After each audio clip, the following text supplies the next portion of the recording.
High, আজকে আমি এই শীতে প্রথম গোলাপ গাছ বসাবো আর সাথে আছে এই বাগান বিলাসটাও। তার জন্য দেখো এখানে আমি দুটো টবও নিয়ে নিয়েছি। চলো এবার চট করে মাটিটা রেডি করে নিই। তার জন্য প্রথমেই আমি মাটির সাথে মিশিয়ে নিচ্ছি কিছুটা বালি, তারপরে দিয়েছি গোবর সার, কিছুটা নিমখোল, কিছুটা সর্ষের খোল, শিংকুচি, হাড় গুঁড়ো আর দিয়েছি ডিমের খোসার গুঁড়ো। আর লাস্টে খুবই অল্প পরিমাণে সেই কদিন আগে তোমাদের সাথে যে ঊর্জা জৈব সারটা শেয়ার করেছিলাম সেটা দিয়েছি। তারপরে সবকিছু মাটির সাথে ভালো করে মিশিয়ে নিয়েছি। এবার ড্রেনেজ সিস্টেমের জন্য প্রথমেই টবের ছিদ্রতে একটা খোলামকুচি দিয়ে দিলাম, তারপরে দিয়েছি কিছু কুচো কচা আর কিছুটা বালি। এরপরে মাটি ভরে প্রথমেই লাগিয়ে দিচ্ছি এই বাগানবিলাস গাছটা। আগের ভিডিওতে নাম নিতে বলেছিল দেবশ্রী আর কবিতা। আমি জানি না তোমরা আমার থেকে ছোট কি বড়, তবুও আমি তোমাদের নাম ধরলাম। তো তোমাদের আমার ভিডিও দেখার জন্য অনেক অনেক ধন্যবাদ। তারপরে সেম মাটির সাথে কিছুটা কোকোপিট মিশিয়ে আমি গোলাপ গাছটাও একইভাবে বসিয়ে দিচ্ছি।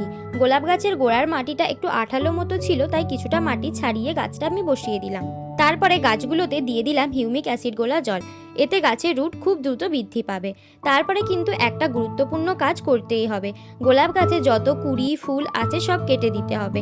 জানি কাজটা করতে একদমই ইচ্ছা করবে না, কিন্তু গাছের গ্রোথের জন্য এটা করতেই হবে। তারপরে কাটা জায়গায় ফাঙ্গিসাইড লাগাতে ভুলো না কিন্তু।